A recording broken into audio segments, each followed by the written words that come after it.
Hello, friends, and welcome into Fantasy Pros, the Fantasy Football Podcast. I'm Chris Welsh, and today we are talking about the rookies that experts love to draft. And the two experts, tippy top of the crop, we got Pat Fitzmaurice from Fantasy Pros and the Athletic's own Jake Ciely, both joining me, and they're going to be laying down the rookies that you need to have, and we are wasting no more time.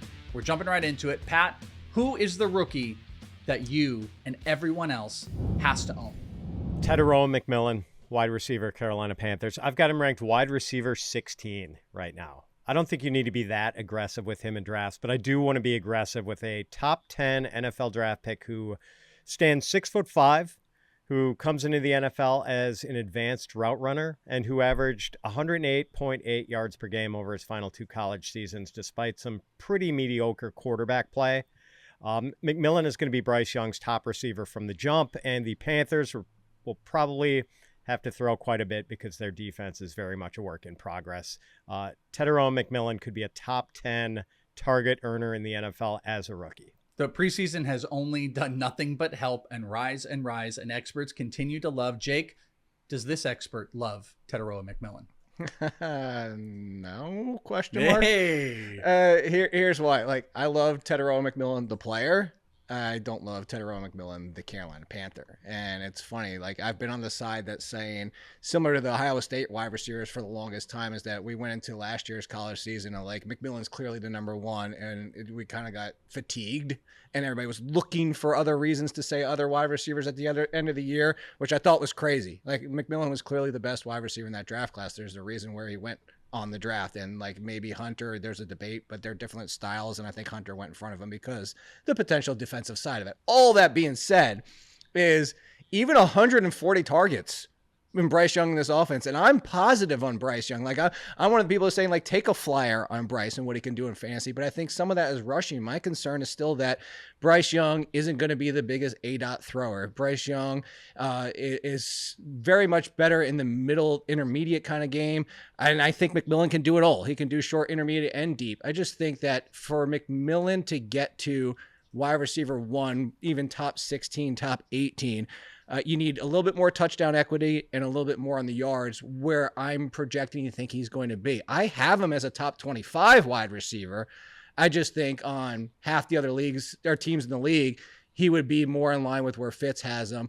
I'm not as aggressive just because I feel more of like a maybe Jameson Williams type of season coming on 1,000 yards, 78 touchdowns, but it happens either one or two ways. One that still comes on 60, and maybe I'm wrong on the A-dot, or maybe it comes on 80 receptions. I just don't think it's 80 and 1,309 touchdowns, which is what you kind of really need. Rookies that experts, except Jake Ciely, love to draft. So, Jake... I have zero McMillan. I am clearly the low person on him, even though he's inside my top 25. I am the low person on McMillan. So you love, or you hate great things. So let's find something that you do love. Who is the rookie that you feel that everybody should have? I'm going to go deeper. I'm going to say Matthew Golden, who I think similar to McMillan is stepping in to be the one for his team. I think there's no question.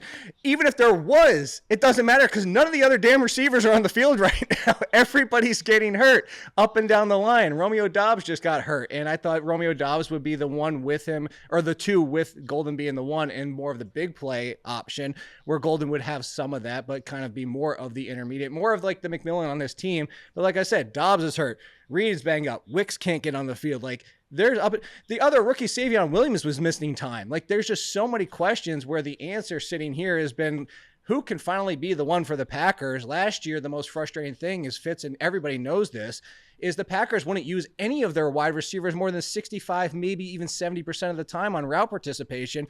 And we're sitting here just frustrated for us in fantasy because we don't know who's going to be the guy any given week. You go back to last year, there was 4 different wide receivers that were the leading wide receiver for the Packers at some point last, actually 5 if you include tight ends. So that's how crazy it was. So I think the real answer here is Matthew Golden could be walking into almost the same target volume, and not quite, but almost the same target volume as McMillan, which I don't have him as high as McMillan. I only have Golden inside my top 35, but he's going so far beyond that because people are still worried about this, who's going to be the guy for the Packers. Jordan Love bounces back at all. Golden at 35, inside my top 35, actually might be too low. He might be pushing the top 25 before we know it. Ooh, yeah, Levitt's talked about how he looks like Christian Watson already, or at least able to play some of that role. I've fallen in a little bit of like, there's just so much bleh with like the rotations and stuff. I almost want to avoid the Packers wideouts, but they're also cheap, and that's He's going to clear it up. He's going to be the one that doesn't rotate.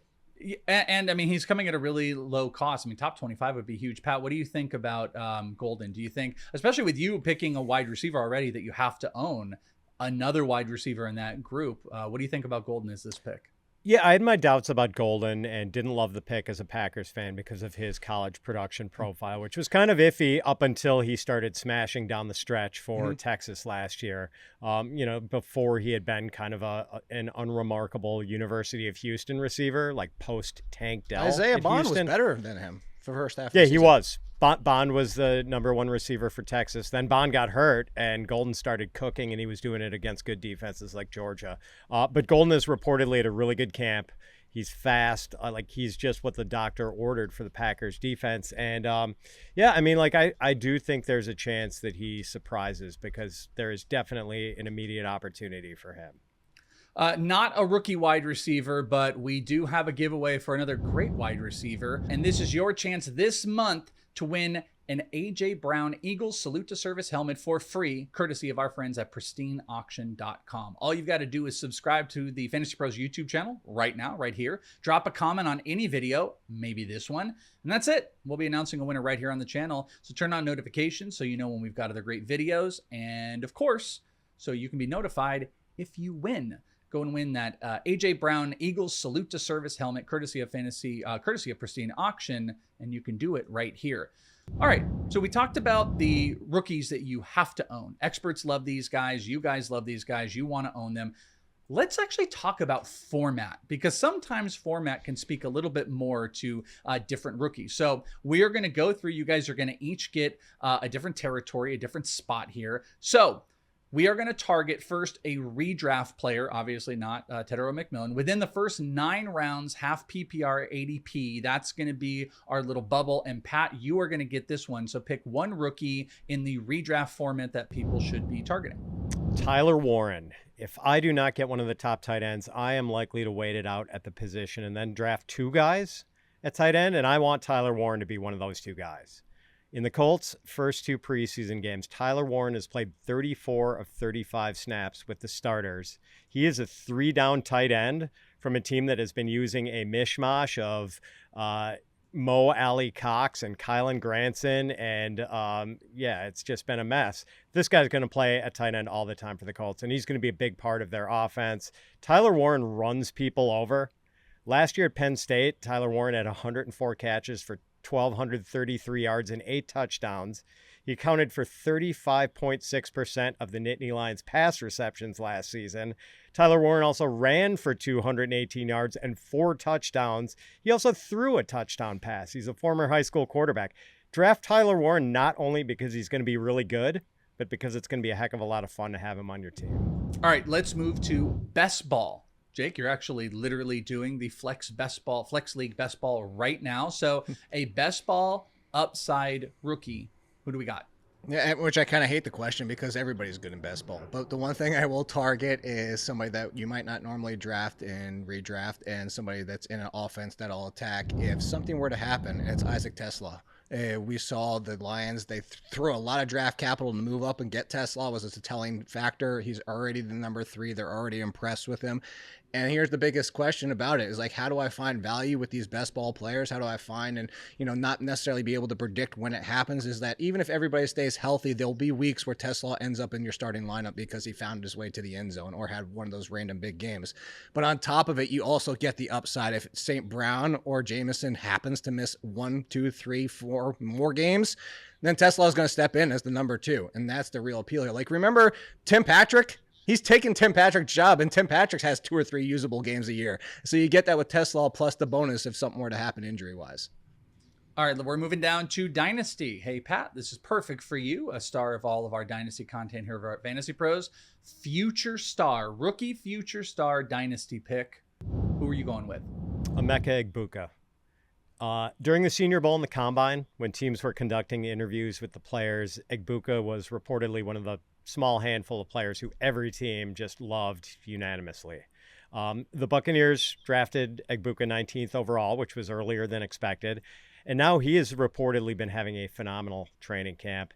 Egbuka is a really good route runner. He's probably the best in the slot, but has the versatility to play outside as a flanker, consistently makes yardage after the catch, and maybe best of all, from a fantasy perspective, Egbuka was always able to produce at Ohio State, despite playing with other wide receivers who were college stars. Like, he is going to be a star himself, and he could get there as early as this year. I'm not buying that there are too many mouths to feed in Tampa for Egbuka to pop as a rookie, because he is a mouth that Baker Mayfield will want to feed.